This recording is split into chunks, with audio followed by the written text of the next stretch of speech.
दिसंबर के आखिरी दिन थे। गांव भैरवपुर की हवा में ठंड ऐसी घुली थी जैसे कोई अद्भुत सन्नाटा मन को जकड़ ले। पेड़ों की पत्तियां हवा के हर झोंके के साथ कांप उठती थीं। उस शाम आसमान पर बादल ऐसे इकट्ठे थे जैसे किसी अनहोनी का ऐलान हो रहा हो। गांव के लोग जल्दी जल्दी अपने घरों के दरवाजे बंद कर रहे थे। हर चेहरे पर एक अनजाना डर था, लेकिन क्यों? यह बात अमन को समझ नहीं आ रही थी।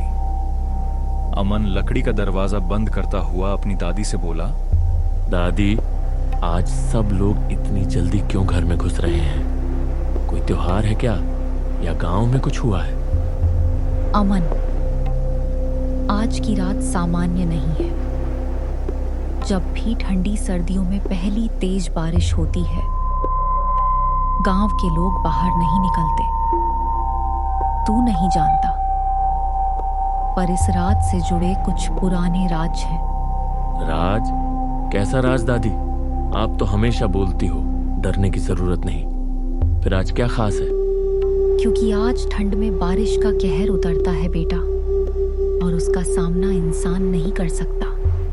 दादी, इस मॉडर्न जमाने में कौन से कहर बहर आते हैं? आप भी ना। मैं मजाक नहीं कर रही। पिछली बार ऐसी ही बारिश की रात आई थी, और उसी रात गांव के 3 लोग गायब हुए, बिना किसी निशान के। रात के लगभग 10:30 अमन अपने कमरे में पढ़ाई कर रहा था। कमरे में सिर्फ कोयले की अंगीठी की धीमी गर्मी और बाहर का सन्नाटा था। अचानक धड़ाम, एक तेज बिजली आसमान को चीरती हुई धरती पर। अमन खिड़की की ओर दौड़ा। बाहर इतनी घनी बारिश थी कि सामने का पीपल का पेड़ भी आधा अधूरा दिखाई दे रहा था।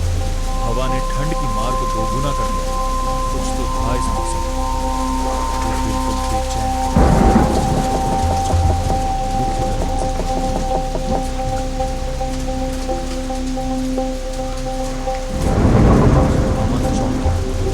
दादी, कोई दरवाजा खटखटा रहा है।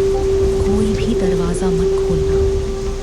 आज बाहर जो आवाजें सुनाई देती हैं, वो हमेशा इंसानों की नहीं होती। अमन ने थूक लिया।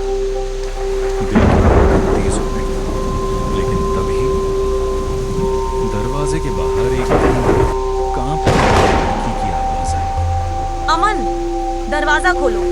मैं बहुत भीग गई हूँ, मेरा शरीर जम रहा है।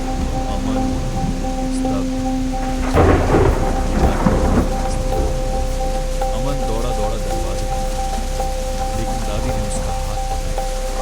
अमन, दरवाजा खोलने की गलती मत करना। ये रागिनी नहीं है, कोई उसकी आवाज उतार रहा है। पर दादी, ये बिल्कुल रागिनी जैसी है। ऐसी ठंड में बाहर कैसे हो सकती है?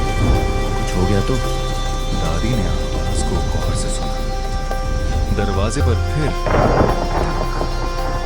ठक ठक।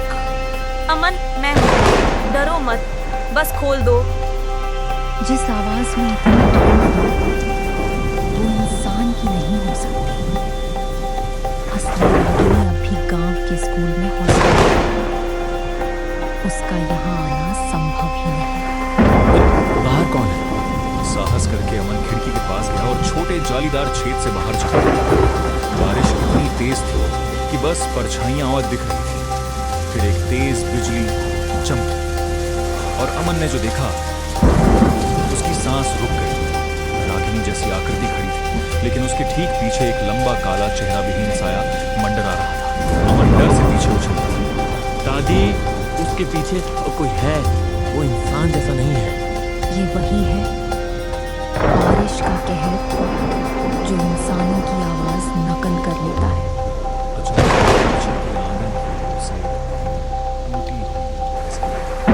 अमन, प्लीज मेरी बात सुनो। मैं पिछली गली में हूँ। वो साया मेरे पीछे पड़ा है। अमन और दादी, ये तो सच में रागिनी की आवाज है। इसका मतलब सामने वाला नकली था और असली रागिनी पीछे फंसी हुई है। बारिश, हवा और दादी, मैं उसे ऐसे नहीं छोड़ सकता। अगर वो सच में मुश्किल में है तो अमन, बाहर मौत घूम रही है। तुझे कुछ हो गया तो? दादी, इंसान की आवाज में दर्द झूठा नहीं हो सकता। मुझे जाना होगा। दादी ने आपके हाथों से उसे पवित्र मिट्टी दी। ये ले, इसे जेब में रख ले। ये उस साए को घर के अंदर आने से रोकती है। भगवान तेरा भला करे।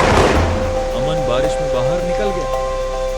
अमन पीछे की गली में उसके कदमों को चिपका रहा था। हवा चाकू की तरफ चुभ रही थी। दादी सच में जमीन पर बैठी थी। उसका चेहरा डरा हुआ। अमन, वो मेरे पीछे आया। मैं भागती रही। कृपया मुझे यहाँ से ले चलो। उठो रागिनी, जल्दी, यहाँ सुरक्षित नहीं है। तभी अचानक छाया वाला वही लंबा साया गली के अंधेरे से निकलकर उनकी ओर लपका। उसकी पतली लंबी उंगलियां हवा में कांप रही थी। चेहरा नहीं था, मगर उसकी आंचों की दिल में सिहरन थी। अमन भागो। अमन ने रागिनी का हाथ पकड़ा और दोनों तेजी से दादी के घर की ओर दौड़े। नीचे वसाया बारिश में बरसा, मगर तेजी से नजदीक आता जा रहा था। दादी दरवाजे पर मंत्र पढ़ रही। जल्दी अंदर आओ दोनों, वो दहलीज पार नहीं कर सकेगा। अमन और रागिनी अंदर घुसे और उसी सेकंड दादी ने साया दहलीज पर आते ही कड़ाक एक भयानक चीख निकली, जैसे कोई जला हो। वो साया हिलने लगा, पिघलने लगा और बारिश की तरह खुलकर गायब हो। रागिनी रोते हुए दादी के गले लगी। दादी, वो क्या था? वो मेरे पीछे क्यों पड़ा था? दादी ने भारी सांस लेते हुए कहा, वो इंसान नहीं था, वो एक बद्दुआ का साया है। बरसों पहले इस गांव में एक यात्री ठंड में बारिश के वक्त मदद मांगता रहा, मगर किसी ने दरवाजा नहीं खोला। वो ठंड से मर गया। उसकी आत्मा आवाजें उधार लेकर लोगों को बहकाती है, ताकि वे भी दरवाजा खोलकर वही गलती करें।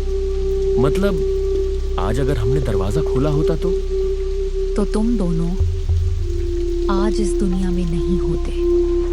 उस रात अमन और रागिनी की जान तो बच गई, लेकिन भैरवपुर में आज भी जब ठंड में पहली बारिश होती है, लोग अपने दरवाजे कसकर बंद कर लेते हैं, क्योंकि उन्हें पता है बारिश का साया आज भी इंसानों की आवाज में पुकारता है।